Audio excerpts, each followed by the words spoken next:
JBN, we keep you informed. Westmoreland police released sketch of suspect in jail robbery.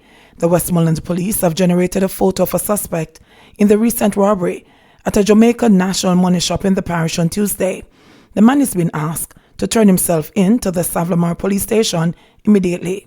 The police are also asking anyone with information that can assist in identifying or locating the suspect to contact the savanna-la-mar Criminal Investigations Branch at 876-965-2232, Police 119 emergency number or the nearest police station. During the robbery, which occurred at 11:40 a.m. Tuesday, gunmen stole $3.2 million and escaped in a stolen taxi cab. A security guard was injured in the incident and his weapon stolen, the police said. No one else was injured. One suspect was nabbed a day after the robbery. The lawman said he was held with a 9mm pistol. Man charged after tossing homemade gun into bushes. The police arrested and charged St. Andrew farmer Andrew Nelson on June 30. Following an incident on the Newcastle Main Road in the parish, the police said 32-year-old Nelson was charged with illegal possession of firearm. According to reports, lawmen were on patrol about 3:30 p.m. when Nelson, who is of Middleton District, Harristown, St. Andrew, was among a group of men seen along the roadway. Upon seeing the police, Nelson reportedly pulled an object from his waistband and threw it in bushes. He was accosted and the area search, which resulted in a homemade firearm being found. His court date is to be finalized. No child should be deprived of education because of hairstyles, says Prime Minister. Prime Minister Andrew Holness says he has noted with concern the developments surrounding the case of a 7-year-old girl who was barred from attending a primary school in St. Catherine because of her dreadlocks. While we await the written judgment to determine the basis of the ruling issued by our Supreme Court, which by media reports have suggested that the child's constitutional rights were not breached, this government does not believe that there should be any law which could be interpreted to deny access to a citizen merely on the basis of their hairstyle. We have, as a rights-sensitive government, always maintained that our children must not be discriminated against, nor deprived of their right to an education because of socioeconomic issues such as inability to afford the school fees, or sociocultural issues such as their hairstyle, Holness said in a statement. He noted that the Ministry of Education has asserted over the years that schools' grooming rules must be rights-based and that no student is to be prevented from admission or attendance at a public educational institution by reason of nonconformity with a school rule prohibiting a particular hairstyle in circumstances where the wearing of that hairstyle by the student is based on religious or health reasons. The Prime Minister said, however, in the present context, this government believes it is time to review and amend the Education Act to reflect a modern and culturally inclusive position that protects our children from being barred from any educational institution on the basis of wearing locks as an ordinary hairstyle, irrespective of religious reasons. He said he is acutely aware of the importance of this issue, especially in an era of great social and political change that is awakening our consciousness of who we are as a people. Holness stressed that he is committed to ensuring that every child is treated fairly within Jamaica's education system and reiterated that his government stands firmly against discrimination against any student on any basis. Hanover cops found guilty of corruption. 2 of 3 Hanover policemen accused of soliciting money to avoid making an arrest were found guilty of breaching the Corruption Prevention Act in the Hanover Parish Court at Lucy on Friday. Conrad Clark, Andre Drummond, and Shamar Hewitt, all constables attached to the Hanover Police Division, were charged following an incident in January 2017 when they stopped a car in which a wanted murderer was a passenger. Hewitt and Drummond were convicted of soliciting and accepting $150,000. Clark, who was charged with aiding and abetting the soliciting and accepting of $150,000, was found not guilty, as the court found that there was no evidence that he at any time participated in the offense, other than being with the others when the car was stopped at a vehicular checkpoint. The men, who are represented by attorney at law Martin Thomas, were remanded pending a social inquiry report. They are to be sentenced on August 31. Evidence was led in court that Hewitt and Drummond took wanted man O'Cleary Hofstede and the driver of the car into their police vehicle, and on the drive to Lucy bartered with the men for a sum to be paid for their release. The driver, who was from Norwood, St. James, was taken to a bank and directed to make the withdrawal. He withdrew $150,000, which was handed to Hewitt, who left in the police vehicle with Drummond. Corruption charges likely for 5 politicians. Criminal charges now hang over the heads of 5 current and former lawmakers who have been accused of flouting Jamaica's anti-corruption law. The Integrity Commission, Jamaica's corruption watchdog agency, has revealed that the 5, 2 current and 3 former parliamentarians, were referred to its prosecutorial arm in the last financial year. Their names have not been made public, and the country remains in the dark about when the cases were referred to the Commission's Corruption Prosecution Division and whether steps have been taken to bring them before the court.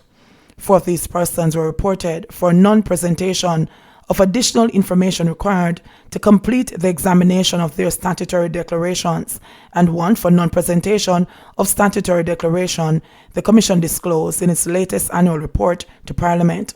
No prosecution or disciplinary action resulted from any investigation undertaken during the reporting year, April 1, 2019 to March 31, 2020, the agency confirmed in its annual report for the period. One of the accused lawmakers subsequently presented all the information requested, the Commission noted. Members of Parliament, MPs and Senators, like other public officers, are required, under the Integrity Commission Act, to submit annual declarations of their income, assets and liabilities. It is one of the tools used to help determine whether lawmakers are using their positions to illegally enrich themselves, stakeholder groups have asserted.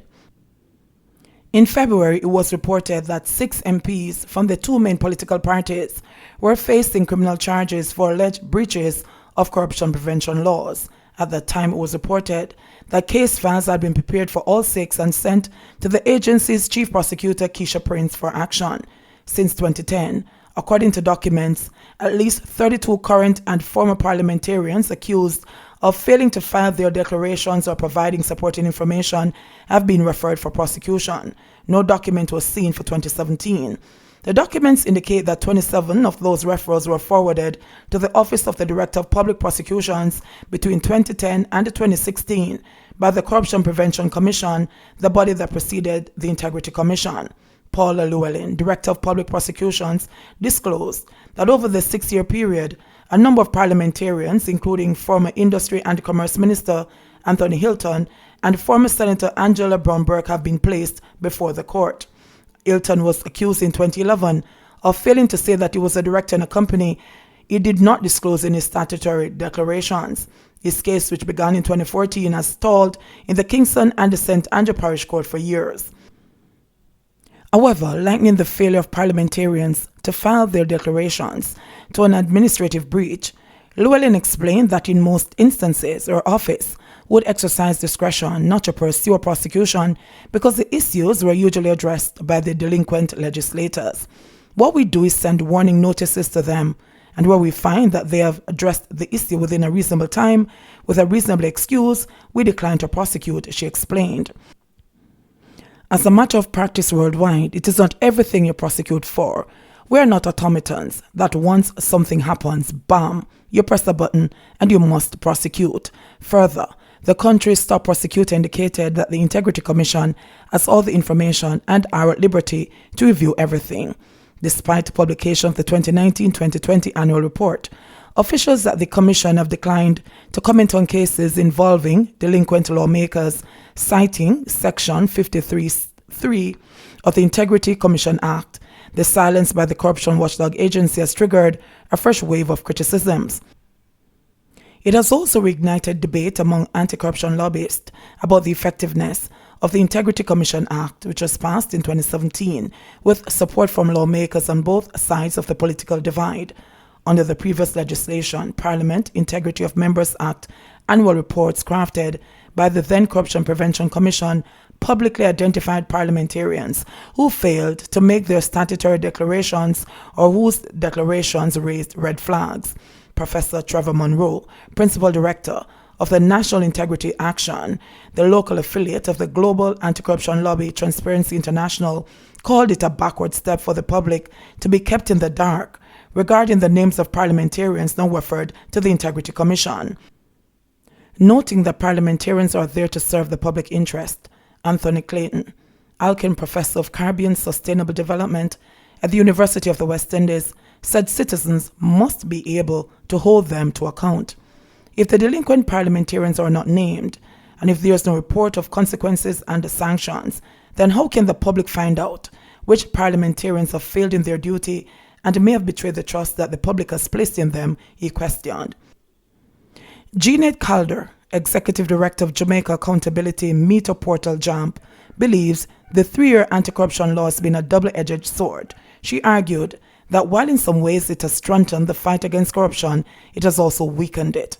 Declaration of assets is every country's most fundamental anti-corruption tool, yet Jamaicans are no longer privy to knowing which parliamentarians are unable to stand up to our integrity test, Calder said. MPs who have committed offences under the Act, late submissions, refusal to submit declarations, and refusal to provide missing documentation or details on which MPs are reported to Parliament and the Director of Corruption Prosecution are now completely hidden. Describing this as a retrograde step, the JAMP Executive Director said there is need to challenge Section 56 of the Integrity Commission Act, which deals with how confidentiality of information is handled by the watchdog body. This contravenes the citizens' right to know the moral undergirding of their leaders and a right which has been ours since 1973, said Calder. JBN, we keep you informed. Please remember to subscribe, like, share, leave us a comment, and click the notification bell to receive our daily news items.